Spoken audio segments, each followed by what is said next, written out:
Okay, guys, I'm going to go ahead and talk about how to solve exponential equations from section 4.2.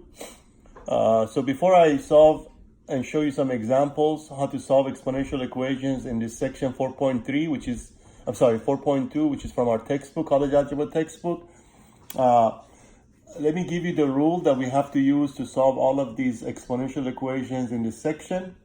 And the rule goes as following. Let me get another marker.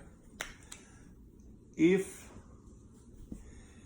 a to the m equals a to the n, then m must be equal to n. So this is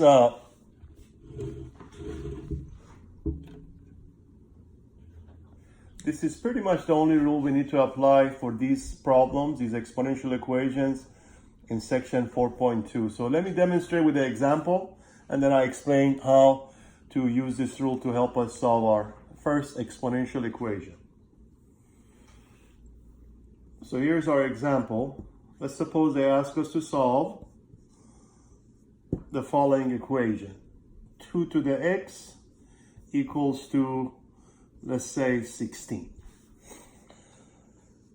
Okay, so how do we solve this equation using this rule? Well, obviously, if we're going to use any rule in math, we have to make sure the structure of our equation matches the structure of the rule. And so the rule goes, if you have two equal expressions with exactly the same base, that's why we're using the same letter, a, because the bases must be the same, then that implies the exponents must also be equal.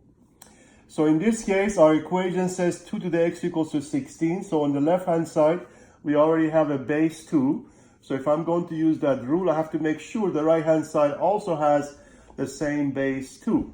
So the only question we have to ask, can we rewrite 16 in terms of or as base 2? And the answer, of course, is yes, because it happened that if you multiply 2 by itself 4 times, you get 16. In other words, 2 to the 4th power is the same thing as 16. So now that we have exactly the same base, the rule says we can drop the bases and set the exponents equal to each other.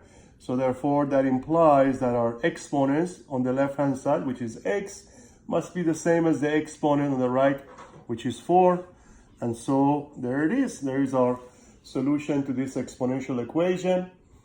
I hope that helps in this example. I'm going to actually show you one more example of the same type of equations. Let me see if I can maybe squeeze it on here. So here's another example. And again, let's suppose we're asked to solve the following equation. Let's suppose we have 3 to the x plus 1 equals to, let's say, 27. So again, based on the same logic, we need to ask ourselves, since we already have base 3 that shows up on the left-hand side of our equation, can I rewrite 27 also with the same base? And of course, the answer is in this case yes, because 3 times itself 3 times is exactly 27.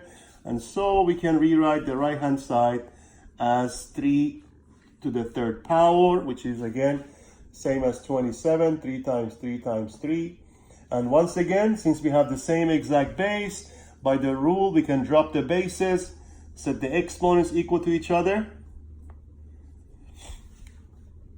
And solving for x, of course, we need to isolate the x. So if we subtract 1 from both sides, that will give us, of course, our value for x, which happened to be number 2. So our x happened to be 2 in this particular example. And let me again mention, I did mention at the beginning, this is from our textbook, college algebra textbook. This is from section 4.2. And these are the types of problem where they ask you to solve the exponential equation.